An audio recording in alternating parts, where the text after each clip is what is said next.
नमस्कार दोस्तों। तो आज की क्लास में आप सभी का फिर से स्वागत है दोस्तों। आज हम लाए हैं राजस्थान के जलवायु से संबंधित अगले क्वेश्चन है। इसमें हमारा पहला प्रश्न होगा दोस्तों, राज्य में न्यूनतम आंधियाँ किस जिले में चलती हैं? राज्य में न्यूनतम आंधियाँ किस जिले में चलती हैं? तो यहाँ पर न्यूनतम आंधियाँ पूछा गया है दोस्तों। यहाँ पर अधिकतम आंधियाँ पूछता तो यहाँ पर हमारा सही आंसर गंगानगर होता दोस्तों, क्योंकि राजस्थान में सबसे ज़्यादा लू और आंधियाँ गंगानगर में चलती है। लेकिन यहाँ पर न्यूनतम पूछा गया है दोस्तों, इसलिए हमारा सही आंसर झालावाड़ होगा दोस्तों। झालावाड़ जिले में बिल्कुल कम, सबसे कम आंधियाँ चलती है दोस्तों। राज्य में सबसे पहले कौन सा मानसून प्रवेश करता है? राज्य में सबसे पहले कौन सा मानसून प्रवेश करता है? तो हमारे भारत में दोस्तों दो तरह के मानसून होते हैं, बंगाल की खाड़ी का मानसून और अरब सागरीय मानसून। इसमें हमारे राजस्थान की 90% बरसात बंगाल की खाड़ी के मानसून से होती है। लेकिन यहाँ पर सबसे पहले पूछने की बात की जा रही है दोस्तों, तो सबसे पहले अरब सागरीय मानसून हमारे राजस्थान में बांसवाड़ा से होकर प्रवेश करता है दोस्तों। बांसवाड़ा से होकर सबसे पहले प्रवेश अरब सागरीय मानसून करता है। सूर्य की किरणें मकर रेखा पर सीधी कब पड़ती है? सूर्य की किरणें मकर रेखा पर दोस्तों, रेखाएं दो प्रकार की होती है। सबसे पहले तो बीच में होती है विषुवत रेखा या 0 डिग्री रेखा, उसके ऊपर है 23.5 डिग्री कर्क रेखा और उसके नीचे है 23.5 डिग्री मकर रेखा।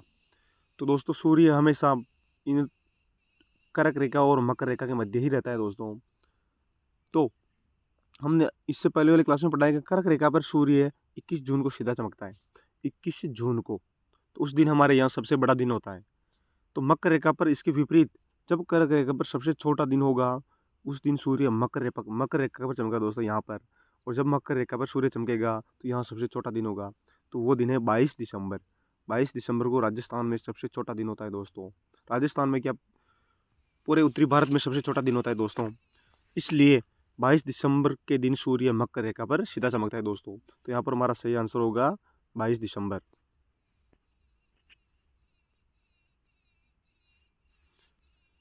राज्य में सबसे धीमी हवा किस माह में चलती है? राज्य में सबसे धीमी हवा दोस्तों नवंबर माह में चलती है दोस्तों, क्योंकि अक्टूबर में हमारा मानसून का प्रत्यावर्तन काल अक्टूबर होता है दोस्तों। अक्टूबर में मानसून वापस लौट जाता है। उसके बाद नवंबर महीने में बिल्कुल स्लो धीमी हवाएं चलती है दोस्तों। उसके बाद वापस जनवरी फरवरी में हवाएं प्रारंभ हो जाती है दोस्तों। तो यहाँ पर सही आंसर हमारा नवंबर होगा दोस्तों। नवंबर में बिल्कुल धीमी हवाएं चलती हैं।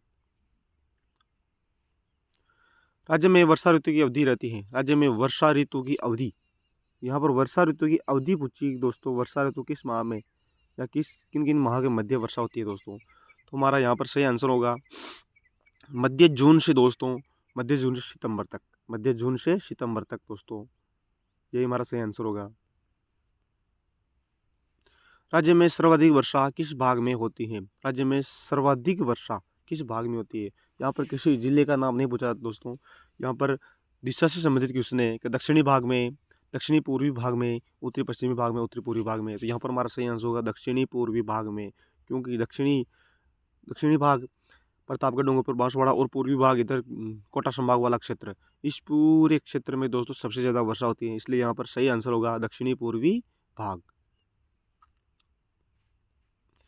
राज्य में सर्वाधिक वर्षा मानसून की किस शाखा से होती है? राज्य में सर्वाधिक वर्षा मानसून की बंगाल की खाड़ी की शाखा से होती है दोस्तों। अभी बताया था मैंने, जो राजस्थान में कुल वर्षा होती है उसका 90% भाग बंगाल की खाड़ी के मानसून से हमें वर्षा मिलती है दोस्तों। राज्य में वर्षा के दिनों की औसत संख्या वर्ष में कितने दिन है? वर्ष में कितने दिन है, यहाँ पर दिन पूछे गए दोस्तों, दिन की औसत दिनों की। यहाँ पर अवधि नहीं पूछी गई है। अवधि तो हमने देखी थी पहले कि मध्य जून से सितंबर तक औसत 3 माह बैठते हैं लगभग। लेकिन यहाँ पर दिन पूछे गए हैं कि किस दिन वर्षा हो रही है, किस दिन। यहाँ पर खाली दिनों को नहीं गिना जाएगा दोस्तों। तो यहाँ पर राज्य में औसत 29-30 दिन के करीब वर्षा होती है दोस्तों। तो यहाँ पर हमारा सही आंसर होगा 29 दिन, कि हमारे राज्य में 29 दिन ही वर्षा होती है, और तो बीच में खाली दिन निकलते हैं दोस्तों। तो यहाँ पर औसत दिन में जो वर्षा हो रही है उसको पूछा गया है दोस्तों, इसलिए सही आंसर 29 दिन ही होगा दोस्तों। राजस्थान में मानसून पूर्व होने वाली वर्षा क्या कहलाती है? राजस्थान में मानसून पूर्व होने वाली वर्षा, यहाँ पर मानसून पूर्व होने वाली वर्षा है। और यहाँ पर 4 शब्द दिए गए। डांपर तो वो होता है जो उत्तरी दिशा से जो हवाएं चलती हैं, शीतलहर, उसे डाम्पर कहते हैं, और पूर्वी दिशा से जो हवाएं चलती है उसे पूर्वाई कहते हैं। लेकिन यहाँ पर हमारा सही आंसर दोगड़ा होगा दोस्तों। जो मानसून पूर्व होने वाली वर्षा कहलाती है उसे दोगड़ा कहते हैं, दोगड़ा। बहुत सी बार राजस्थान में दोस्तों जून में जून में ही गर्मी के दिनों में वर्षा हो जाती है दोस्तों, वो दोगड़ा कहलाती है, जो मानसून पूर्व होती है। राजस्थान का शिमला कहलाता है, राजस्थान का शिमला। वैसे तो शिमला दोस्तों हिमाचल प्रदेश में है, तो राजस्थान का शिमला माउंट आबू को कहते हैं, क्योंकि हिमाचल प्रदेश में जो कंडीशन है वही वही सेम कंडीशन माउंट आबू में देखने को मिलती है। वही ऊंचे ऊंचे पहाड़, और वहाँ पर भी शीतलहर जैसा माहौल मिलता है दोस्तों। तो ये माउंट आबू ही राजस्थान का शिमला कहलाता है। राजस्थान में मानसून आने की संभावित दिनांक है। राजस्थान में मानसून आने की संभावित दिनांक 15 जून है। राजस्थान में मानसून आने की संभावित दिनांक 15 जून है, क्योंकि भारत का सबसे दक्षिणी राज्य केरल है, और केरल के तट पर मानसून करीब 1 जून को पहुंच जाता है दोस्तों। 1 जून को केरल तट पर पहुंचने के बाद वहां से हमारे राजस्थान तक पहुंचने में करीब 15 दिन का समय लगता है, और 15 जून के आसपास, 15-16 जून के आसपास ही राजस्थान में मानसून प्रवेश करता है दोस्तों। इसलिए ये संभावित दिनांक है, ये कन्फर्म दिनांक नहीं है दोस्तों, संभावित है। 1 दिन या 2 दिन कम या ज़्यादा हो सकती है दोस्तों, लेकिन हमारा यहाँ पर आंसर 15 जून ही होगा। राजस्थान में किस दिन प्रकाश की अवधि सबसे ज़्यादा होती है? राजस्थान में किस दिन प्रकाश की अवधि, यहाँ पर प्रकाश की अवधि पूछी गई है दोस्तों। किस दिन सबसे ज़्यादा प्रकाश, सबसे ज़्यादा दिन, सबसे ज़्यादा सूर्य दिखता है? तो वो है दोस्तों, अभी हमने देखा था 21 जून के दिन ही राजस्थान में सबसे बड़ा दिन होता है। करीब 13 घंटे व 27 मिनट के करीब दिन होता है दोस्तों। 13 घंटे व 27 मिनट के करीब दिन होता है दोस्तों। तो यहाँ पर हमारा सही आंसर 21 जून ही होगा दोस्तों।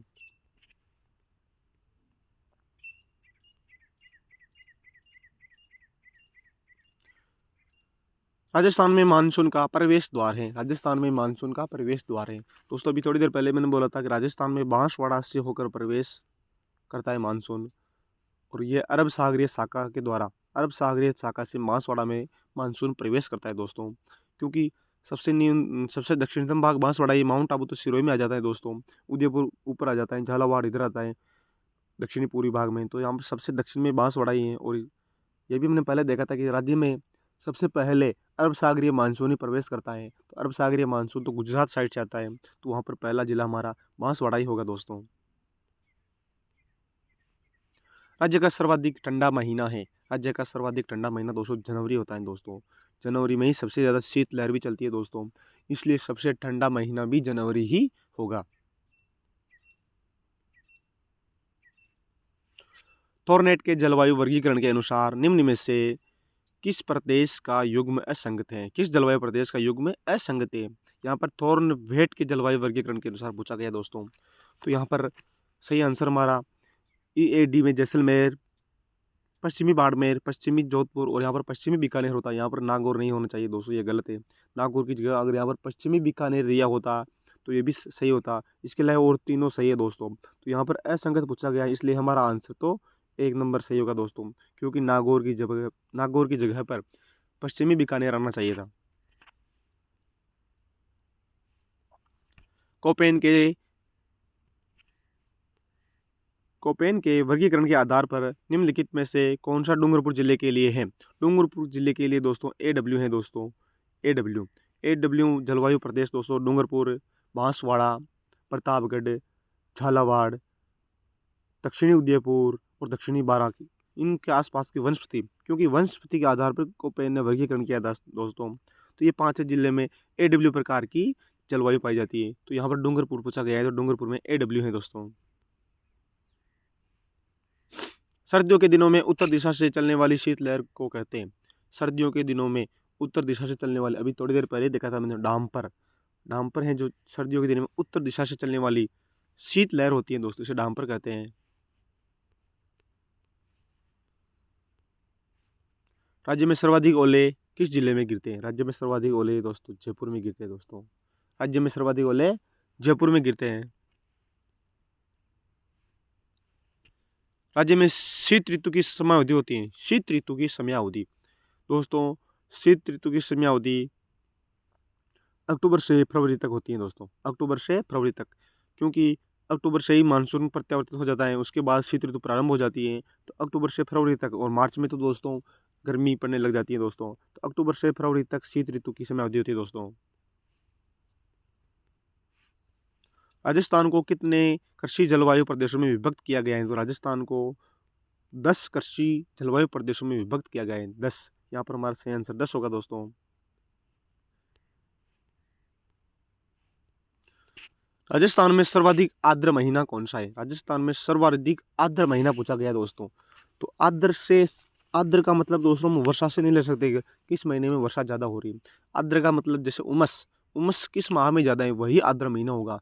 क्योंकि ज़्यादा उमस बढ़ने पर ही हमारा पसीना नहीं सूखता है दोस्तों, क्योंकि हवा में जो पहले ही आर्द्रता होती है, तो वो फिर हमारे पसीने को नहीं सोख पाती है। इसलिए अगस्त महीना ऐसा महीना है जिसमें दोस्तों सबसे ज़्यादा उमस पड़ती है। सबसे ज़्यादा आर्द्र महीना अगस्त ही कहलाता है दोस्तों। क्योंकि सूखी हवा तो हमारे पसीनों को सोख लेती है, सूखी हवा हमारे पसीने को सोख लेती है, लेकिन हवा में अगर पहले से ही आर्द्रता भरी हुई है तो वो पसीनों को नहीं सोख पाती है दोस्तों। इसलिए यहाँ पर अगस्त महीना है, सबसे ज़्यादा आर्द्र महीना अगस्त होता है दोस्तों।